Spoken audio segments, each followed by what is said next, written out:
அன்பான அரசாங்கத்துக்கு பணிவான வேண்டுகோள்.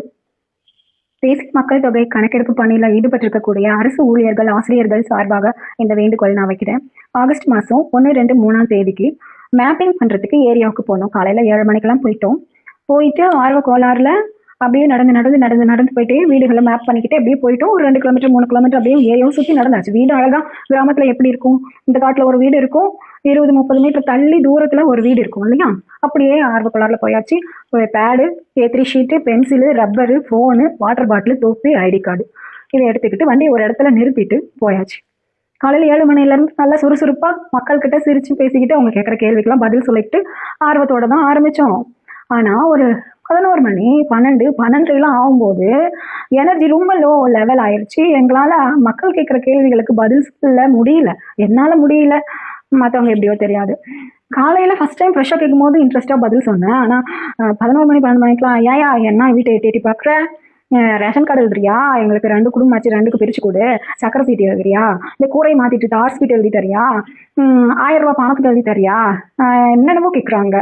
அப்புறம் என்னோட பேங்க்கில் புத்தகம் இதாகி போச்சு, இதுக்கு என்ன பண்ணணும் அப்படின்னு கேட்குறாங்க.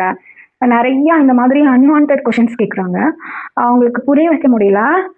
இது வந்து மக்கள் தொகை கணக்கெடுப்பு, அதுக்காக வந்திருக்கோம். இது வந்து ஃபஸ்ட்டு வீடு கட்டடமா இது மாதிரி மேப் போட்டுட்டு போகணும் அப்படின்னா, என்னத்துக்கு இப்படி போட்டுட்டு போகிறேன், இப்போ தானே ஒரு டீச்சர் வந்து எடுத்துகிட்டு போனுச்சு, அது SIR இல்லையே. பள்ளிக்கூடத்துல கூட ஒரு டீச்சர் வந்துச்சு. அதுக்கப்புறம் அது வந்து பள்ளி குடிமை கணக்கெடுப்பு, பள்ளிக்கூடத்தில் எத்தனை குழந்தைங்க படிக்கிறாங்க அந்த ஏரியா கணக்கெடுப்பு வந்திருப்போம்.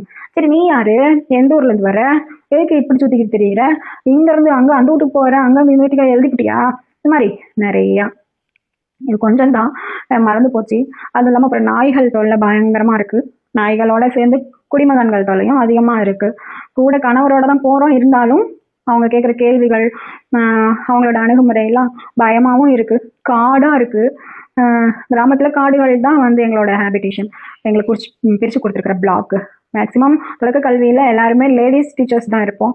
காலையில் பள்ளிக்கூடம், மத்தியானத்துக்கு மேலே சென்சஸ் டியூட்டி. ஓகே, நாங்கள் செய்கிறோம், தப்பு கிடையாது. நாட்டுக்காக நாங்கள் கண்டிப்பாக செய்வோம்.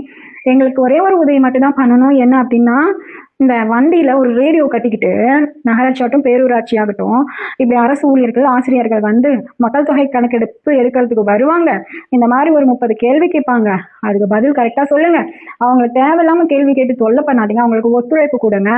மக்கள் தொகை கணக்கெடுப்புங்கிறது இந்தியாவோட வளர்ச்சிக்காக, நம்ம நாட்டோட வளர்ச்சிக்காகத்தான். மற்றபடி ரேஷன் கார்டு, பணம், மகளிர் உதவிக்குழு கணக்கு, கடன் அந்த மாதிரிலாம் அவங்களாம் தரமாட்டாங்க வாங்கி அப்படின்னு கொஞ்சம் தெளிவாக புரிகிற மாதிரி எந்த மாதிரி வேர்டிங்ஸ் போட்டு விளம்பரம் கொடுப்பீங்களோ எங்களுக்கு தெரியாது. ப்ளீஸ் இதை மட்டும் எங்களுக்காக செஞ்சு கொடுங்க.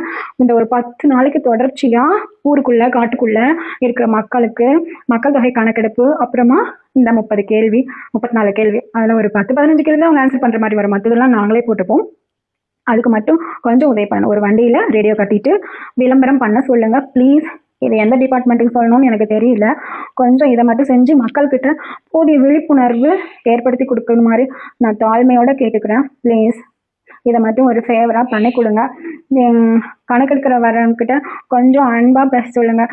நாங்களும் காலையிலேருந்து அலைஞ்சு திரிஞ்சு ஸ்டார்டிங்கில் கொஞ்சம் ஃப்ரெஷ்ஷாக இருப்போம். போக போக ரொம்ப டயர்டாகிடும், முடியாமல் போயிடும். நடுத்தர வயசு எனக்கு முடியலன்னா வயசான டீச்சர்ஸ் எல்லாம் நினச்சி பாருங்கள், முடியாது, ரொம்பவே கஷ்டம். அவங்களாலையும் பொறுமையாக ஓரளவுக்கு தான் பதில் சொல்ல முடியும். அப்புறம் பப்ளிக்கோட கோஆப்ரேட் பண்ணலை, பப்ளிக் கிட்ட எப்படி பிஹேவ் பண்ணிட்டு இந்த டீச்சர்ஸ் எல்லாம் தெரிஞ்சுட்டு இருக்காங்க, எப்படி அவங்க கேட்குற கேள்விக்கு பதில் சொல்ல தெரியல அப்படின்னு எடுத்து பேசிக்காங்கன்ட்டு அதை வீடியோ பிடிச்சிக்கிட்டு அப்புறமா அது வேற பிரச்சனையாக இஷ்யூ ஆக்காதீங்க. என்னவோ தெரியல, சமுதாயத்துக்கு டீச்சர்ஸ்னாவே பிடிக்க மாட்டேங்குது. அது ஏன்னு தெரியல. எங்களையும் உங்களை மாதிரி சராசரி மனுஷங்களா நினச்சிக்கோங்க. நாங்களும் உங்களோட ஃப்ரெண்ட்ஸ் தான். தேசிய பணிக்காக நாங்கள் உங்கள் வீடு தேடி வரோம். உங்களோட சப்போர்ட் ஃபுல்லாக எங்களுக்கு தேவையான பதில்களை கொடுங்க. மக்கள் தொகை கணக்கெடுப்பு அப்படிங்கிறது தேசிய வளர்ச்சிக்காகத்தான். மற்றபடி என்னென்னவோ நீங்கள் கேட்குறீங்க இல்லையா, அதெல்லாம் வாங்கி கொடுக்கறதுக்காக நாங்கள் வரல. அதுக்கெல்லாம் வேறு அதிகாரிகள் இருப்பாங்க, அவங்ககிட்ட தான் நீங்கள்